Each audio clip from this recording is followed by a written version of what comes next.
Hello বন্ধুরা, কেমন আছো তোমরা সবাই? দেখো অনেক দিন থেকে আমার ছোট্ট ব্যালকনির গার্ডেনে এসে আমি পুদিনা পাতা তুলছি কেন জানো? কারণ আজকে তরমুজের জুস বানাবো। আর পুদিনা পাতা গাছটা দেখে খুব দুঃখ হচ্ছে এই কারণেই, কারণ গরমে না বেচারা খুব কষ্ট পাচ্ছে। কি করব বলো, আমি জল দিচ্ছি, সব কিছুই করছি, কিন্তু ওর কষ্ট কতটা কি আমি উপশম করতে পেরেছি জানি না। তাও চেষ্টা করি রোজ জল দেওয়া, ওদেরকে খাদ্য খাবার যা লাগে তা দেওয়ার। তারপরে এই যে বরমশাই একটা বড় তরমুজ এনেছিল, ওটাকে পিস করে এই জুসারে দিয়ে দিলাম। দেখতেই পাচ্ছ এই জুসারটা নতুন নেওয়া হয়েছে, আমার ভীষণ পছন্দের একটা ইলেকট্রনিক্স গুডস, যেটা আমার খুব পছন্দের। জুসার থেকে জুসটা এই যে তৈরি করে নিলাম। তারপরে এখানে দেখো পুদিনা পাতা নিয়েছি, ইনগ্রিডিয়েন্টস বলে দিচ্ছি আর কি। তারপর দেখো স্লাইস করা কুচনো লেবু, আর এখানে সুগার পাউডার আছে, চাট মশলা, পিঙ্ক সল্ট, আর গার্নিশিংয়ের জন্য ছোট করে টুকরো করে রাখা হচ্ছে তরমুজ আর লেবু আছে। আর আমি গ্লাসটার মুখে চাট মশলা নুন দিয়ে রেডি করে নিয়েছি। তারপর এখানে জুসার থেকে জুস রেডি হয়ে গেছে অলরেডি, একদম ফ্রেশ জুস, কোনো রকম কোনো কিছু না ছাড়া। তারপরে এখানে গ্লাসে আমি কুচনো লেবু আর পুদিনা পাতা দিয়ে দিলাম। দেখতেও পাচ্ছ, তোমরা তোমাদের মতো করে করবে, আমি আমার মতো করেছি। অ্যাকচুয়ালি একসাথে করাই যেত, কিন্তু ছেলেকে নুন বেশি দেওয়া যাবে না, আর হাজব্যান্ড নুন কম খাবে, চাট মশলা খাবে না, এরকম সব নানা রকম করার জন্য নিজের মতো করে বানাতে হয়েছে। তারপর স্লাইস করে রাখা কিছু কুচনো তরমুজ ওর সাথে অ্যাড করে দিচ্ছি, পুদিনা পাতা আর লেবুর সাথে। দেখো গ্লাসে অ্যাড করে দিচ্ছি, দেখলেই বুঝতে পারবে।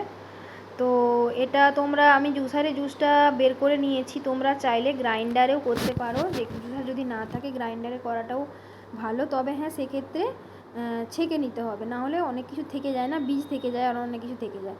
তারপর দেখো গ্লাসের ভিতরে ভালো করে মিক্স করে নিচ্ছি। ছেলে আমাকে সাহায্য করলো, ও এইসব কাজে আমাকে ভালো সাহায্য করে, ওর বাবাকেও সাহায্য করে। তো ও পারছেও না হয়তো ঠিকঠাক করে, পড়েও যাচ্ছে, কিন্তু ওর এই ইচ্ছাটাই আমাকে অনেক আনন্দ দেয়, আর কিছু না। ও আনন্দ পায়, ওরও সময়টা পাস হয়, সেটাই বড় কথা। তারপর ওকে বললাম যে ভালো করে একটু রস বের করে মিক্সড করে দাও বাবা। তারপরে সুগার পাউডার মিশিয়ে নিলাম, ওটা মিক্সড করার পর সুগার পাউডার মিশিয়ে নিলাম। টিস্পুনের ফুল 1 স্পুন করে দিলাম, কারণ তরমুজ তো নিজেই মিষ্টি, সেই জন্যই আমি 1 স্পুন করে দিলাম। তোমরা চাইলে সুগার সিরাপও দিতে পারো। কিন্তু আরেকটা কথা মাথায় রাখবে, অনেকে এখন জাগেরি পাউডার খায়, অর্থাৎ গুড়ের পাউডার, কিন্তু সেটা সব ক্ষেত্রে নয়। সেটা যদি দুধ বা দই দিয়ে কোনো তৈরি করা হয়, শেক বা হচ্ছে কি বলে ওটাকে, শেক বা হচ্ছে কি যেন বলে, স্মুদি, সেক্ষেত্রে জাগেরি পাউডারটা দিলে ভালো লাগে, দুধের সাথে বা দইয়ের সাথে ওটা ভালো লাগে। তারপর এই যে ফ্রেশ জুসটা আমি ঢেলে নিব, দিয়ে এবার মিশিয়ে দেব।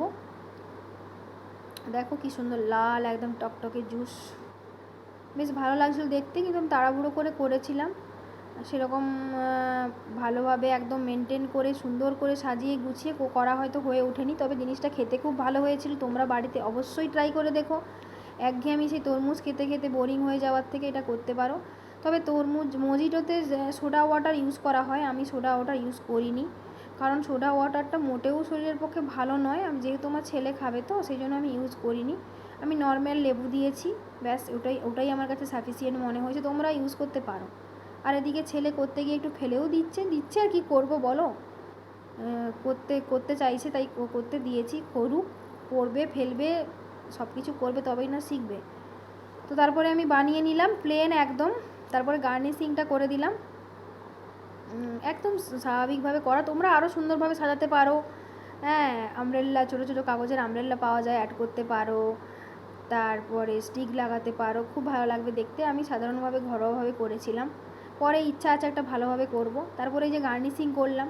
তবে সবথেকে যেটা হাসি পেয়েছে আমার লাস্টে না, যেহেতু নুন আর চাট মশলাটা একটু মেশাতে ভুলে গেছিলাম, তো সেটা আবার পরে অ্যাড করে নিলাম, জানো তো কী বলবো আর।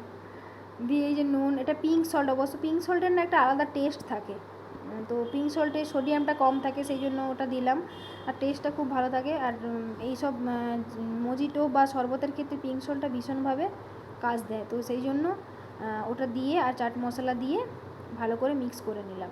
যতটা লাগে ততটাই দিলাম, তোমরা তোমাদের প্রয়োজন মতো দিও, আশা করি খুবই ভালো লাগবে।